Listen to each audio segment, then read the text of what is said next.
मित्रांनो, आपण या व्हिडिओमध्ये पाहणार आहोत कांदा लागवड पूर्ण माहिती। त्यामध्ये बियाणं किती लागतंय, किती दिवसामध्ये तयार होतंय, त्याच्यासाठी बीज प्रक्रिया कुठली केली पाहिजे, मार्केटचा अभ्यास, टिकाऊपणा किती दिवस आहे, कुठल्या बियाणं कंपनीचं निवडलं पाहिजे आणि याच्या व्यतिरिक्त आणखी बऱ्याच गोष्टीवर आपण या व्हिडिओमध्ये माहिती पाहणार आहोत। चला तर आपण या व्हिडिओची सुरुवात करू। जर आपण माझ्या व्हिडिओमध्ये किंवा माझ्या चॅनलवर नवीन असाल तर चॅनलला सबस्क्राइब करा आणि बेल आयकॉन दाबायला विसरू नका। धन्यवाद।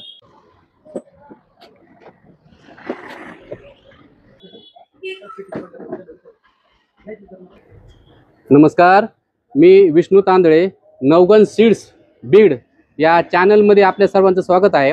आपण बीडमध्ये आहोत। नवगण सीड्स नावाचं आपलं कृषी सेवा केंद्र आहे। यामध्ये आपण प्रत्येक वर्षी कांद्यामध्ये चांगली क्वांटिटीमध्ये बिझनेस करतो। शेतकऱ्यांचा विश्वास संपादन केल्यामुळे नवनवीन कंपन्या, एकदम मार्केटमध्ये गाजलेल्या कंपन्याचे एजन्सी आपल्याकडे आहेत। त्यापैकीच बेला सीड्स नावाची जी कंपनी आहे, खूप चांगली कंपनी आहे। या कंपनीने मागच्या काही वर्षापासून मार्केटमध्ये कांद्यामध्ये धिंगाणा घातलेला आहे। या कंपनीच्या कांद्याचे वैशिष्ट्य म्हणजे हे मार्केटमध्ये आपण डबल पत्ती कांदा भरपूर पाहिला असेल, हा 3 पत्ती कांदा आहे। त्यामुळे याची टिकाऊ शक्ती खूप वाढलेली आहे। सरासरी साधारण कंपन्या 6 ते 7 महिन्यापर्यंत कांदा टिकतो, याचा 11 महिन्यापर्यंत कांदा टिकतो। चांगलं स्टोरेज जर केलं, हवा खेळती राहिली तर 12 महिन्यापर्यंत बी हा कांदा टिकतो।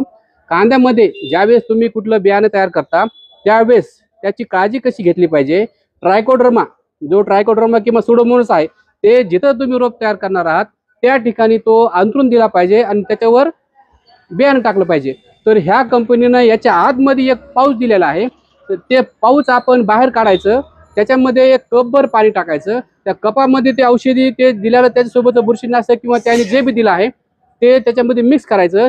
1 किलो बियाण्यामध्ये ते पाण्यामध्ये ते चोळायचं, सावलीमध्ये वाळवायचं आणि टाकून द्यायचं। याच्यामुळे काय होईल की जर्मिनेशन बरोबरच तुमची जी क्वालिटी आहे क्वालिटी खूप चांगली येईल आणि हे बियाणं जळणार नाही, उगल्यानंतर जळणार नाही।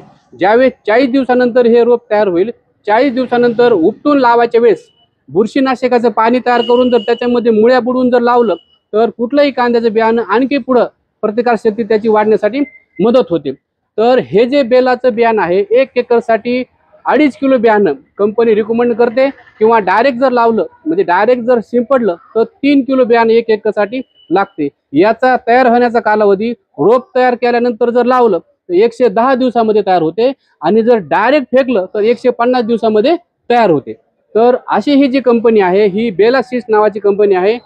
ह्या कंपनीची एजन्सी बीड जिल्ह्यासाठीची जी एजन्सी आहे आपल्याकडे नवगण सीड्स आपलं जे दुकान आहे या ठिकाणी आहे। ज्यांना हे बियाणं पाहिजे असेल यांनी सर्वांनी आपल्याशी संपर्क करावा आणि ही जी नवीन जो आविष्कार कांद्यामध्ये आलेला आहे तर या कंपनीचे बियाणं प्रत्येकाने बुक करावं आणि घ्यावं। जे जिल्ह्याचे बाहेरचे शेतकरी आहेत त्यांच्यासाठी माझा नंबर देतो, या नंबरवर कमेंट बॉक्समध्ये मी नंबर देतो, या नंबरशी कॉन्टॅक्ट करा आणि कुठल्या जिल्ह्यामध्ये कुठं बियाणं मिळतं हे बी मी तुम्हाला सांगण्याचा प्रयत्न करीन। धन्यवाद।